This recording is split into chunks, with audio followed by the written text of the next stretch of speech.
Kapan orang jadi penghuni neraka? Ada dua syarat. Syarat pertama, harus mendengar Nabi, mendengar risalah Nabi. Yang kedua apa? Dia tidak beriman, mati tidak beriman. Jadi orang masuk neraka illa kana min ashabin nar.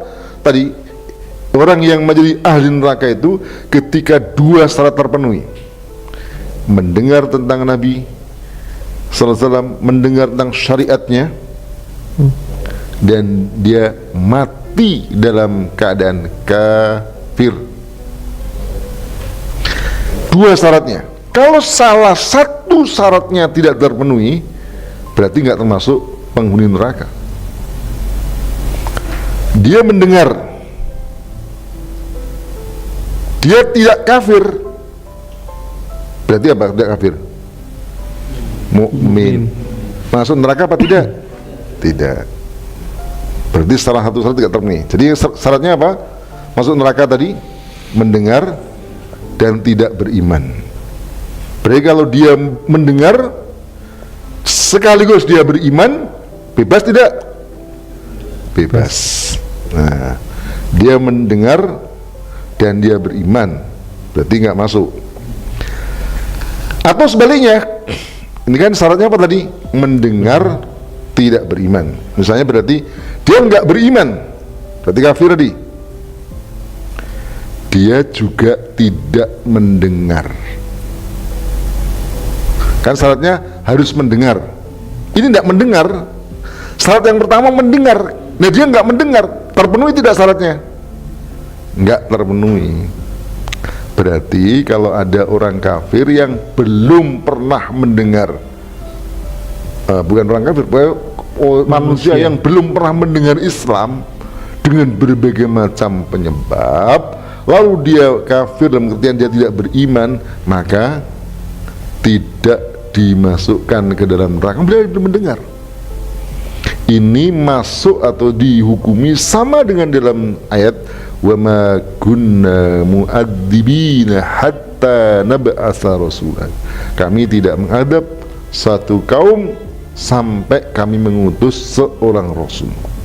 Artinya adab itu hanya akan dijatuhkan kepada mereka yang sudah diutus rasul. Memang kaum yang tadi disebutkan sudah ada Rasul SAW diutus, tapi masalahnya risalah Nabi belum sampai kepada mereka, atau dalam pengertian mereka belum mendengar risalah Nabi. Sama posisinya. Jadi kalau tadi ditanyakan, kalau ada orang yang hidup di hutan belantara atau di tengah lautan yang belum pernah mendengar sama sekali tentang syariat Islam, ya berarti dia tidak termasuk yang diadab. Nah, siapa dia itu yang kita nggak bisa menyebutkan, karena harus diperiksa kebenarannya. Benar enggak mereka belum pernah mendengar tentang Islam, atau jangan-jangan sudah mendengar. Dalam kondisi yang sekarang itu sebenarnya apa namanya, memungkinkan mereka mendengar Islam. Nah, terus siapa yang berdosa?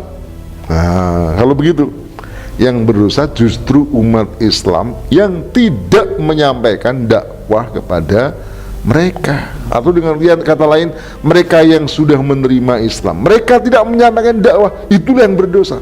Sementara mereka punya kemampuan, tentu ada batasannya. Mereka punya kemampuan, mereka tidak menyampaikan Islam, sementara mereka punya kemampuan. Dan memang kalau sudah negara begini, hampir-hampir sulit ya kalau dilakukan oleh individu. Memang tidak bisa tidak, dakwah semacam ini harus dilakukan oleh siapa? Negara. Kalau ada negara itu gampang. Jadi kalau Islam menerapkan, tinggal dikirim saja, ada negara Islam, kirim. Siapa yang mau berangkat ke benua mana? Antartika atau antar kita? Kirim saja negara.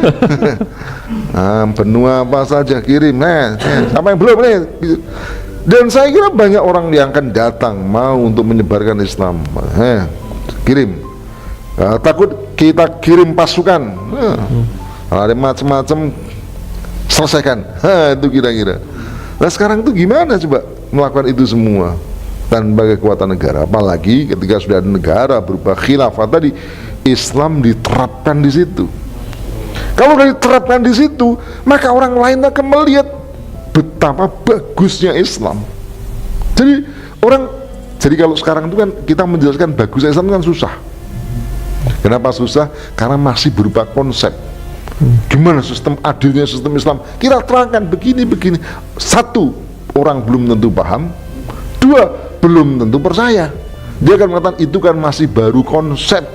Semua konsep bagus, misalnya gitu. Tetapi kalau kemudian itu sudah diterapkan, mereka tidak bisa lagi, jelas mereka melihat.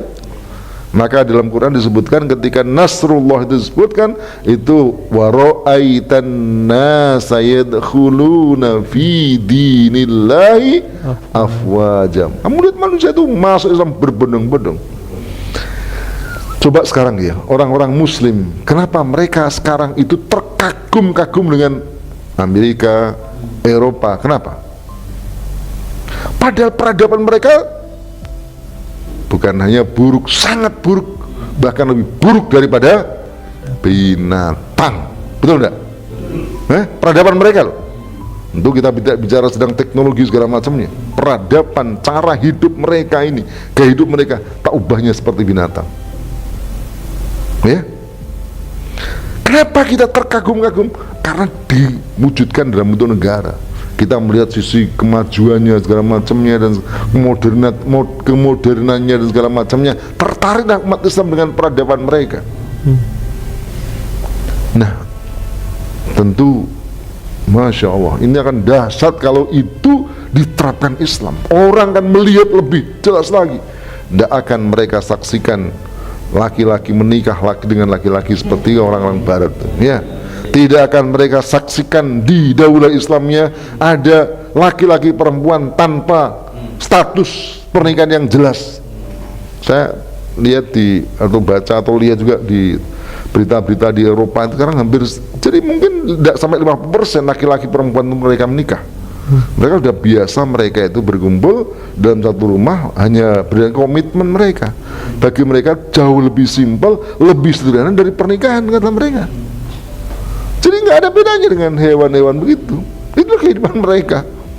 Gitu. Kalau kita lihat, bahkan di beberapa tempat diizinkan pantai-pantai untuk mereka berenang tanpa busana. Mereka menyamakan diri mereka dengan ikan-ikan yang berenang. Masya Allah. Ikan saja kalau dia punya baju, dia akan pakai baju itu. Lah ini manusia meniru ikan itu, wajar ikan kayak begitu. Dan jangan lihat itu ya, orang kafir itu kalau saking kafirnya itu, dia tuh bisa, ya yang berlaku di negara kafir itu kan seperti hukum rimba, ya tak? Ya buktinya mereka kemudian memerangi negara lain, menjajah negara lain. Itu kan sebenarnya mereka melakukan apa yang disebut hukum rimba, yang kuat yang menang, yang kuat yang menguasai, yang kuat yang, jadi bukan berdasarkan yang benar, ini punya hak apa tidak.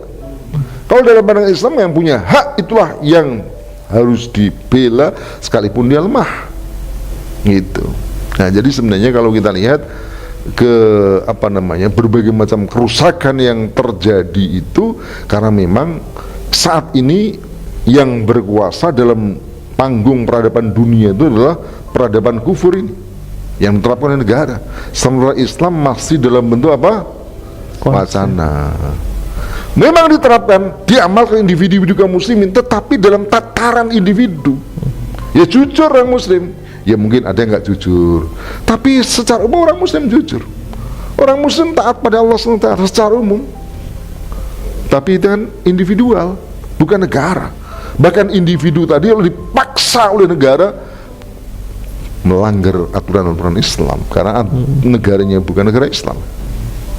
Jadi sebenarnya kalau tadi dikatakan kenapa ada begini begitu, tadi ini juga ada hubungannya dengan ketiadaan khilafah. Tidak ada khilafah, dakwah mandek seperti sekarang ini.